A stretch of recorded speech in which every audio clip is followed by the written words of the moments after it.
Welcome back to another edition of the Unreasonable Odds podcast, the Thursday edition where we always go through the NFL board and what's been an absolute nightmare in the NFL right now. Chaos has ensued right before Christmas. Tis the season not to be having all this chaos, but that's where we are right now. But that's okay. We are going to power through it. My co-host Julian Edlow here as well, powering through his life right now, and a very special guest. If you watch any DraftKings stuff, you know Ross Tucker. We all know Ross Tucker, one of our favorites here on the show to join us. The Even Money podcast, too. Want to get some more betting insight. Ross Tucker, that's the guy to go to right there. But Ross, my man, thank you for joining the show. Appreciate it. Well, my pleasure. Thank you, Steve. And honestly, I'm not the man on the Even Money podcast to listen to this year. Listen to my co-host, Steve Fezzik, the only two-time winner of the Super Contest at the Westgate. I think he's up 33 units this year. Now, I will say this. We have a documented track record over the last 5 years. We're both up 60-some units over the last 5 years. So we're actually very close to each other coming into this year. This year, not so much. I'm down 2 units, but I've had 2 winning weeks in a row. So I'm on the way back up. But Steve's up 33 units. He's just very, very impressive. He knows all the numbers. But I've been doing very well recently with dogs and teasers. Those are usually my favorites. And I think it's probably the instinct, I would guess, of former players to usually like the underdogs, right? Because we've all been favorites and we've lost, or we've been underdogs and we've won. And those are probably the games that stand out to you the most as opposed to the opposite. So I always think, man, if you're going to give me 3.5 points or 7, whatever the number is, I take a lot more dogs than I do favorites. That's for sure. Hey, we're all about positives here. Okay. If anybody is up on the NFL this year, most likely they're lying. Okay. Steve's not lying, but most likely anybody. I was going to say two-time Super Contest winner plus 33 units. I'm in. I got to start listening more. Right. You got to take a look. So take a gander at that podcast as well, but let's get right into it. Okay. Lots of stuff happening. Probably as we're recording, 20 more people have COVID. We just don't even know it yet. But that's how this week has been going. But at least there's one game so far tonight. Chiefs at Chargers. Not a lot of COVID stuff in this one, at least coming into this one. Chiefs are massive public favorites in this one. Almost 80% of the handle, both on the money line and the spread there. The Chiefs have been struggling to cover a spread almost all season long, even dating back to 2020. That's been the bane of their existence, I guess you want to say, is covering the spread. But what are the initial thoughts on this one here, Ross? The Chiefs are absolutely on fire after a really, really poor start to the beginning of the season. Now they're looking like the team to beat in the AFC. What are your thoughts on this one here in this divisional matchup? I like the Chargers. Yeah, I would say almost anytime, I think a game is a toss-up game or a really close game, and I can get more than a field goal, I'm going to take the underdog. I'm looking at it right now on the DraftKings Sportsbook, of course, and the Chargers are getting 3.5. Yep. They both have some COVID issues. We know that the Chargers will be without their left tackle, Rashawn Slater. The Chiefs don't have Chris Jones, who's one of their 3 or 4 best players, and Willie Gay, who's been incredibly impactful on defense as well. And they've only scored more than 22 points twice in the last 7 games. The 2 times they played the Raiders. That's the only 2 times they scored more than 22 points, because the teams that have played 2 deep safety looks against them have done a nice job of slowing them down, making them be patient. The Raiders haven't done that for whatever reason. So I just think, number one, you're not going to be as good on defense with the Chiefs without Chris Jones. He's their best defensive player. Number 2, we don't have evidence that the Chiefs can score unless they're playing the Raiders. And number 3, I like the Chargers. Back-to-back, they've played well on offense. Herbert's been money against the Bengals and the Giants. I really like the Chargers in this game, getting 3.5 at home. Well, tell me real quick about the other side of the ball with Justin Herbert going against this Chiefs defense. You mentioned the struggle scoring for Kansas City, and we'll see what they can do in LA on Thursday night. But the reason most would argue that this team has won 6 in a row has been because of the defense. And it has to be because you said last 7 games, they've scored below whatever it is in 5 of them. So they're getting it done on defense. How do you think this Chargers offense is going to be able to put up enough points against this kind of Kansas City defense that came out of nowhere? It was a big issue at the beginning of the year. Yeah, honestly, I think it ends up probably like 23-20. Yeah. 24-23, somewhere. I don't think the Chargers are going to put up a ton of points. But they're without their best coverage linebacker in Willie Gay. That's not good if you're going against Austin Eckler. And they're without their best defensive player, period, in Chris Jones, who has been incredibly impactful. And they actually played a lot of two-deep zone themselves. But I just – the way Herbert's playing right now, I don't think the Chargers are going to light him up. Don't get me wrong. But I do think they'll get into the 20s. I'm not sure the Chiefs do.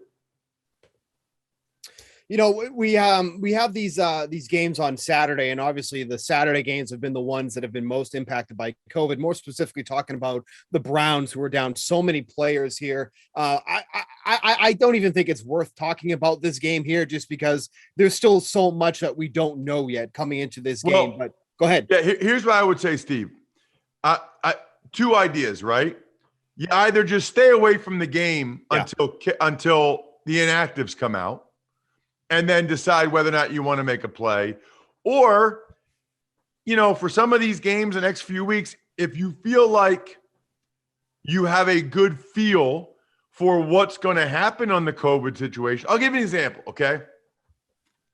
If next Monday a team has 3 or 4 guys go on the COVID list, that might be a good time to take the other team, because the odds are they're probably going to have more guys test positive for COVID, right? Like, that's kind of the way it works. It's like with these teams, the Browns and Washington, it's like 4 guys, 3 guys, 4 guys. So I don't know. I don't think my parents sent me to Princeton to be playing the COVID futures market on the Unreasonable Odds podcast, but I guess that's maybe what they I'm did. saying. Here we are. You know, if you see early next week a team has a couple guys, there's a decent chance they're going to have more than that, and you might want to go in on the other team before the line switches. Yeah, no doubt. But what I wanted to get to, go ahead, Julian. I didn't mean to cut you off. Are you going to talk more about this game? No, I wasn't going to. So go ahead. Okay, I was going to transition to Saturday night as well. Sure. I was going to say that's some good just overall betting the NFL during a COVID spike advice, which applies to Cleveland and Vegas on Saturday. So there you go. Maybe it'll come into play later in the season. Hopefully we don't have to worry about it too much. But a game that we've been fortunate to not really get any impactful news on, that is a massive game in the AFC on Saturday night that we're all going to be watching. Patriots won 7 in a row going into Indy. Colts start 0-3. Now they're up to 7-6, playing really well. We all still have that win in Buffalo kind of in our heads. This is a chess match game. This is a really interesting game. Should be a really close game. The Patriots opened favored. Now 2-point dogs, right? It got as high as 2.5. Yeah. 2-point underdogs on DK Sportsbook, plus 115 on the money line. This is the game of the week, in my opinion, Ross. What do you got for Pat's Colts? Yeah, I can't wait. And what I would say is, to me, the Patriots are an excellent teaser leg. Yes. Yeah, that's one thing that jumped out to me. I got them earlier in the week on the DK Sportsbook when they were getting 2.5, actually. I got them up to 8.5. They're a teaser leg I like, along with Pittsburgh, Miami, Cincinnati. Those are the teaser legs I like this week. Because I think it's going to be a close game. I think it's going to be an awesome game. I think, though, if we're just talking about the spread, I'd probably lay the 2 with the Colts. But you just don't feel like you're getting the value now that the line has switched as much. But I think the Colts, they need this game like blood. I love the way they were running the football before their bye. They're fresh. They're ready. To me, this is another game that's a field goal either way, which means you should probably not take the Colts or the Patriots for that matter. But my lean would be laying the 2 with the Colts. I think they end up winning the game for a bunch of different reasons. So if the Patriots were to win this game, though, they have to obviously stop Jonathan Taylor, right? How does that need to happen for them to do that? Because the Patriots against teams who have run the ball consistently have struggled. We've seen that happen against like the Saints. They were able to get over 100 yards against the Patriots. The Chargers went for 154 yards against them. The Titans, even without Derrick Henry, went for 246 yards against the Patriots. What do they need to do to not have Jonathan Taylor beat them and instead try to have Carson Wentz beat them? Because that's where the weakness is for the Colts, is when you need to have Carson Wentz throwing the ball. Now he's going to be facing one of the better secondaries in the league. So how do the Patriots do it so that they stop Jonathan Taylor? Yeah, so it's interesting because I think that the Patriots, we all know they're going to try to make Carson Wentz beat him, right? But the two things that jump out to me there, I guess, on the one hand, sometimes I feel like the Patriots, it doesn't bother them that much if you run on them. Yeah. In the sense that they're primarily concerned about explosive plays and the red zone. So if you have some success running it, I don't think they get all that worked up about it. I think they really just don't want to give up the chunk plays. That said, Frank Reich and the Colts know that Belichick's going to probably put the extra guy in the box on first down and not let Jonathan Taylor run them over, which means, do we see more Carson Wentz play action on first down? And does he deliver? I mean, this is like the chess match, right? Well, I know he's going to do this, so I'm going to do this. But he knows I know that he's going to do this, so I'm going to do this. I also think, little tidbit here, I think Mac Jones has a big day in this game. Yeah. And I'll tell you why. Saw Bobby Okereke come out this week and say, we got to stop the run. Got to come downhill. Got to stop the run. Well, guess what? That's why when you play for the Patriots, Belichick doesn't let you say anything like that, because he knows that means that they're going to go ahead and try to come downhill against the run, look for play action pass from the Patriots on early down and distance, trying to take advantage of the Colts' over aggressiveness. So I agree with Julian. Going to be an awesome game. So let's transition to Sunday real quick. One game I want to talk about before we get out of here is, you mentioned you like the Steelers as a teaser leg. I'm assuming that was in the 2.5 range. They're now 1-point home dogs to the Tennessee Titans. This is a game Steve and I talked about on Tuesday's episode of Unreasonable Odds. Steve and I are going in a rare head-to-head in this game. I got Pittsburgh when it opened, plus 2.5 and on the money line. Wrong team favored in my opinion. And the Titans they're good, and they're going to be better as they get healthier maybe for the postseason, but they're not that good right now. They just can't score. Pittsburgh, solid defense, not a great scoring team either, but I think they're just in the more desperate spot. They were embarrassed on Thursday Night Football those first 3 quarters. They got it together late. Now they have the long week to prep for a home game that they have to win to keep their playoff hopes alive. Tennessee needs it. They don't need it as badly. Do you like Pittsburgh in this game, Ross, or are you just confident teasing them up at over a touchdown? Yeah, so both. So the line was 2 when we recorded the Even Money podcast on Tuesday. So I teased them up to 8 because I do think it'll be a close game. But if I had to go with the side here, it would be the Steelers. For a lot of the reasons you just mentioned, the Titans are very offensively challenged right now. I mean, they are struggling. I think 13 guys touched the ball last game. I think their leading receiver might have been Jeff Swaim. I mean, you should not win an NFL football game by 20 points if Jeff Swaim's your leading receiver. Maybe that's why Urban Meyer got fired. Unbelievable. It's not. It's one of them probably. At any rate, I like the Steelers. I think the Steelers, they played last Thursday. They had the comeback. I think they're healthier.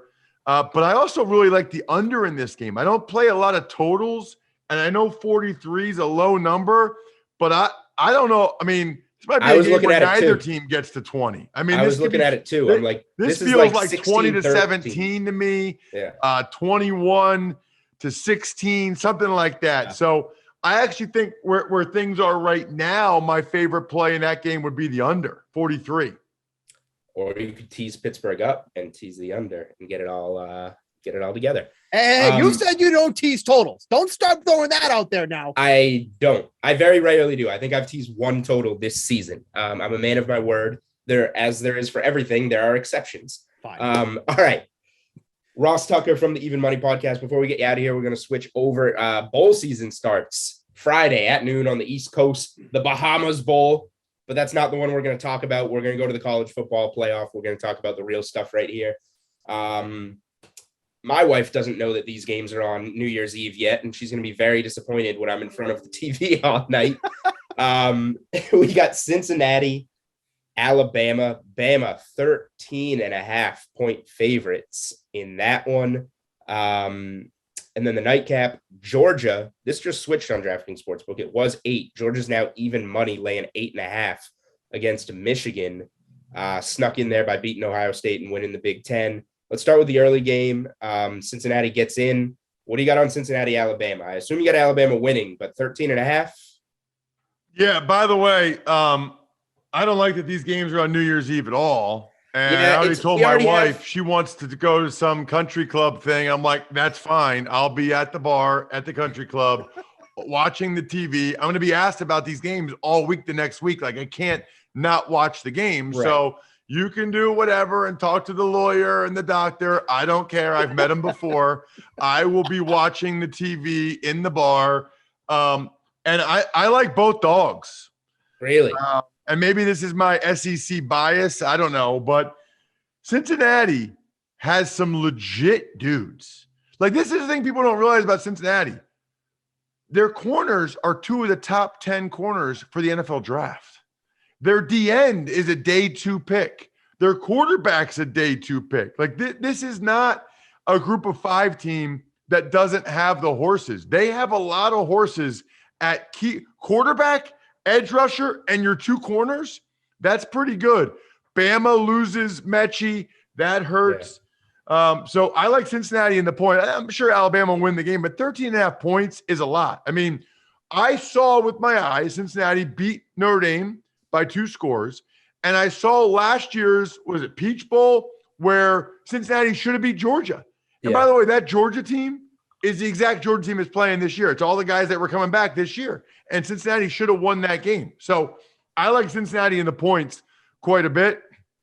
And then I'll take Michigan and the 8.5. I think that's a close game as well. Michigan's style of play and Georgia's style of play lends itself to a lower scoring game, 45, which I think favors points on the total. Michigan.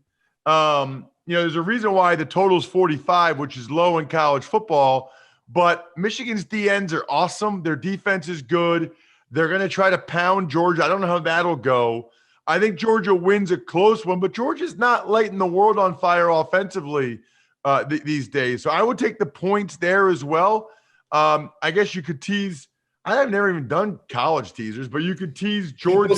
People say not to, but interesting. If the situation is right. Interesting. Because these college games, they can get away from you, it feels like, more than Yeah. All right, well, then don't do that. Listen to Julian, not me. Just take the underdog in both those games. What do you know? I'm curious. Where were you going with it? What was it going to be? Teasing Georgia down to -2.5 and still think that they win the game. Right. Okay, I didn't know. I mean, also, you can get now Michigan up to over 2 touchdowns. You can get them to 14.5. That's a good point. On the other side, too. All right, Ross likes the dogs. I don't know. I'm an SEC guy. I think we're going to see Bama and Georgia again. Obviously, those are winners, not spreads. But I don't know how Michigan's going to score too much on Georgia. Georgia's defense has to step up after letting Alabama kind of embarrass them. Yeah, I think that's fair. I do think I do think it'll be Georgia Bama, and I really hope Georgia beats them. Georgia has a mental hurdle when it comes to the Alabama Crimson Tide. They just can't get over it. Yeah, that would be a cute story. What you don't know about me, Ross, is I didn't go to Alabama or anything, but I am a Bama guy. I just bet Bama. So all my futures would not be in great shape if that happens. So go Dogs. Roll Tide. All right, Ross Tucker, as you heard, listen to the Even Money podcast and just make money. It's as simple as that. Maybe even win yourself a super contest. Thank you for joining us, talking week 15. Have a happy holidays, and let's enjoy this week 15 with no more sirens going off. Let's just play some football now. Yeah, I hope so. Thank you guys so much for having me. You guys do an awesome job. Happy to come on anytime. Thanks, Ross. Thank you.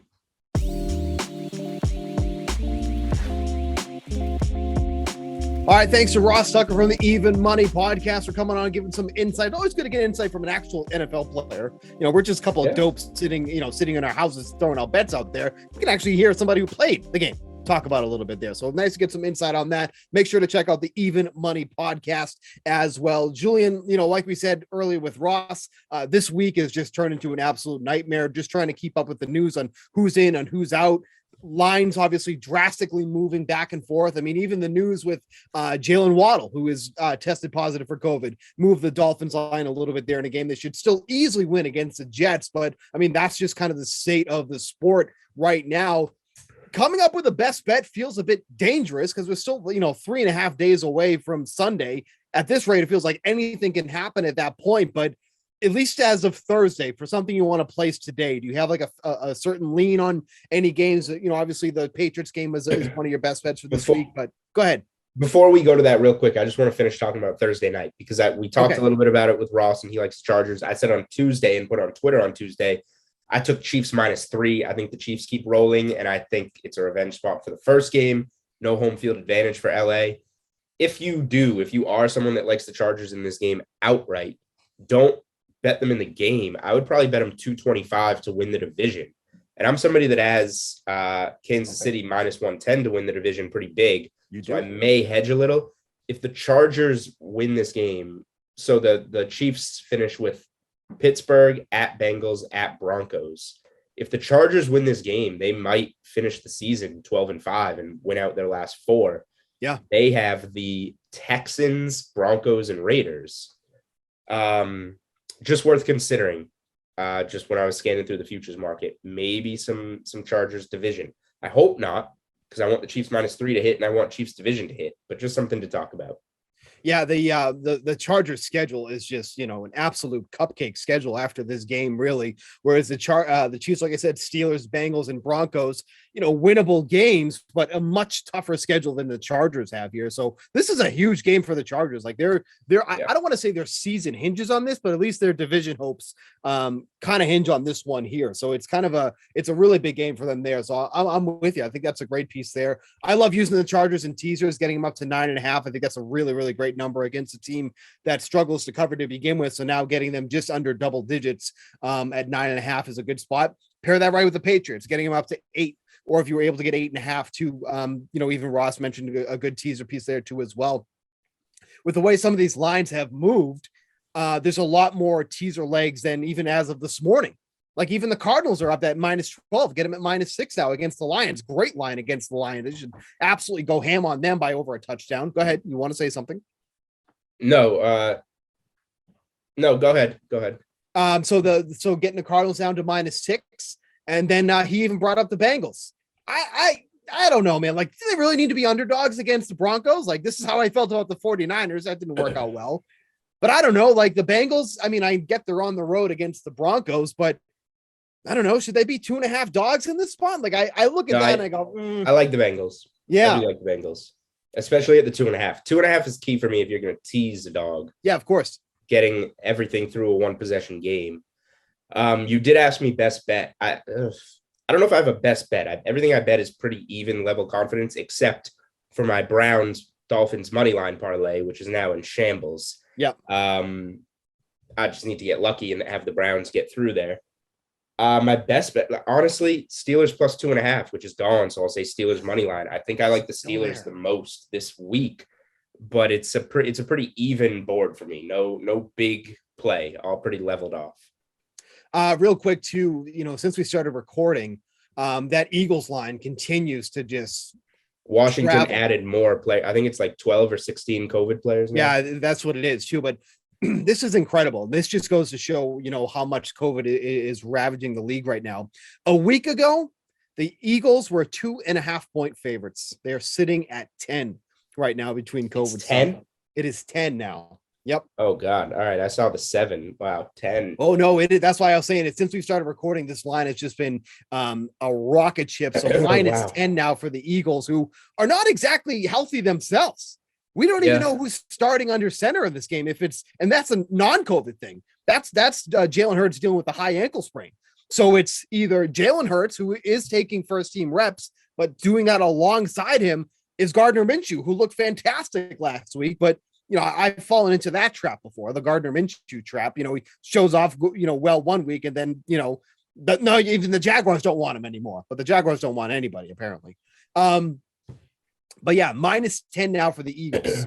The way your voice influxed as I said that makes me feel like you had something to say about that. Like you were maybe like thinking about a side now. No, it's just so many points. I'm just mad. Like I was thinking about the Eagles -3 at one point and didn't do it. And now look where it is. You have to tease them and you can't even get 3. Right. Yeah. It's wild how much that's moved. But yeah, over the past half hour or so, as we've been recording, this has moved. Oh, now it's back down to -9.5 as I'm speaking. But yeah, it basically moved up 3 points over the last half hour or so. So it's going to be taking a lot of money, obviously, in that sense. But yeah, it's a really tough week with the news coming through. If there was a bet that I like the best, I do really like that 9.5 and the 8 teaser with the Chargers and Patriots. If you're not feeling great about the Chargers, then I'm sticking with the Patriots, and I'm also teasing them with the Bengals. I think those are 2 routes that you can go in that sense there. I think those are 2 of the safer plays, with at least teasing those legs. I also do not hate, and it moved again. Dolphins and Jets is moving around too. It's literally the lines are changing. So the entire board is a moving target. Yeah, it's honestly at this rate, just find the number you're happy with. Just roll with that. Then you might not be happy with it later, but right. Oh well. Yeah, it's like this is such a unique situation that like I don't think we've ever been recording a podcast and like we're literally watching lines drastically move as much as we've seen so far. Like I can't. What happened? The Browns news broke when we were recording Tuesday. Right. Like we didn't even know what was going on at that point, and we were like, "Oh, it seems weird that it would fall 2 points." And now, yeah, Raiders -1.5 favorites, -120 on the money line, and then as you would imagine, the total is just absolutely crumbled down to 38.5 for the total, which is just bonkers when thinking of where this was. So those are my that's my best bet for this week. Interchanging what you want there. Chargers, Bengals, Patriots, I think are the best teaser legs that you can take, and then do as you please with those. Well, so what's your best bet? How do we know if it won? You're just going to say whichever 2 hit on Monday and say you won. So, well, see, I was trying to, be a little sneaky, but you just ruined it. Yeah, I know what you're trying to do. We're transparent here. You're not. You're a snake oil salesman, and I'm the Santa Claus of sports betting and Mr. Transparency. Yeah, for the record, I did all the work on that giveaway, so let's relax, okay? Chargers and Patriot teaser leg, 9.5 and 8. That's your best bet for this week. Okay. And you're sticking with the Steelers. You can change. Steelers. Oh my God. I can't wait. This is just like the Browns. This is just like the Browns last week, you complaining about it. Well, Samir, our producer Samir, had to do so much editing because I said, what I wanted if I won so many times that he had to, I'll do a lot of editing and bleep, the name of the company that I wanted you to purchase for me when I won, because the Titans are going to win. That, I was going to drop it again, but I don't want to put him through all that work. It's the holiday season. Good. That's my gift to Samir. I'm not going to make him. Let Samir get home. Again. Yep. All right. So that's going to. Well, we beeping that out.